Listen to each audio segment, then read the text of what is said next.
अंतर्राष्ट्रीय कच्चे तेल की कीमतें 10 महीनों में पहली बार 90 अमेरिकी डॉलर प्रति बैरल के स्तर को पार कर गई। वर्तमान में 92 अमेरिकी डॉलर प्रति बैरल के आसपास है।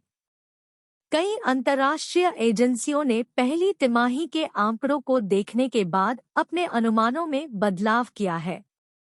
के सदस्य अरविंद विरमानी ने गुरुवार को कहा कि कच्चे तेल क्रूड ऑयल की ऊंची कीमतों और ग्लोबल वार्मिंग के कारण बढ़ी अनिश्चितता के बावजूद चालू वित्त वर्ष 2023 से 24 में भारतीय अर्थव्यवस्था करीब 6.5% की दर से बढ़ेगी।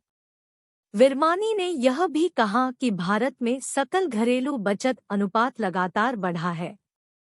नीति आयोग के सदस्य ने कहा कि मेरा वृद्धि अनुमान भारत की जीडीपी वृद्धि का 6.5% है, क्योंकि मुझे लगता है कि वैश्विक जीडीपी में उतार चढ़ाव से कमोबेश सामंजस्य बैठा लिया गया है।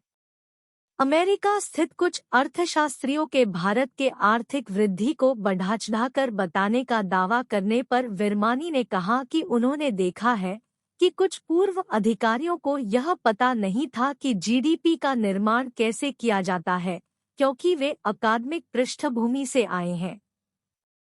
अंतर्राष्ट्रीय कच्चे तेल की कीमतें 10 महीनों में पहली बार 90 अमेरिकी डॉलर प्रति बैरल के स्तर को पार कर गई। वर्तमान में 92 अमेरिकी डॉलर प्रति बैरल के आसपास है। उन्होंने कहा, हाल ही में हमने देखा है कि जब तेल की कीमतें उचित स्तर पर आने लगी तो उसने सऊदी अरब ने तेल उत्पादन में कटौती कर दी और रूस ने भी ऐसा ही किया। विरमानी के अनुसार अल नीनो की स्थिति का मुद्दा फिर सामने आया है और जलवायु परिवर्तन के कारण अनिश्चितता बढ़ गई है। घरेलू बचत के 5 दशक के निचले स्तर पर गिरने के बारे में किए सवाल पर विरमानी ने कहा कि सकल घरेलू बचत नहीं बल्कि शुद्ध घरेलू बचत गिर रही है। उन्होंने कहा, सकल घरेलू बचत अनुपात लगातार बढ़ा है।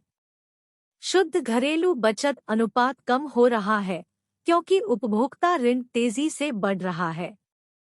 बढ़ी हुई जीडीपी की आलोचना को खारिज किया।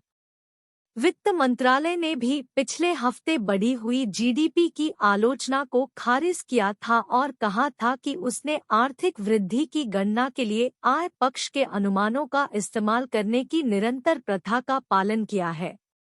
मंत्रालय ने इस बात पर जोर दिया कि कई अंतर्राष्ट्रीय एजेंसियों ने पहली तिमाही के आंकड़ों को देखने के बाद अपने अनुमानों में बदलाव किया है। भारत की 2022 से 23 की आर्थिक वृद्धि दर जीडीपी 7.2% रही थी, जो 2021 से 22 से 9.1% कम है। भारतीय रिजर्व बैंक के अनुमान के मुताबिक चालू वित्त वर्ष में भारत की जीडीपी 6.5% की दर से बढ़ने की संभावना है। प्रख्यात अर्थशास्त्री ने कहा कि भारत के लिए कच्चे तेल की कीमतें चिंता का विषय बनी है। विरमानी ने कहा, अगर हम 10 साल पहले की बात करें, सऊदी अरब और अमेरिका कमोबेश एक ही भूराजनीतिक मंच पर थे और वे चीजों का समन्वय करते थे। लेकिन पिछले 5 वर्षों में यह स्थिति बदल गई है।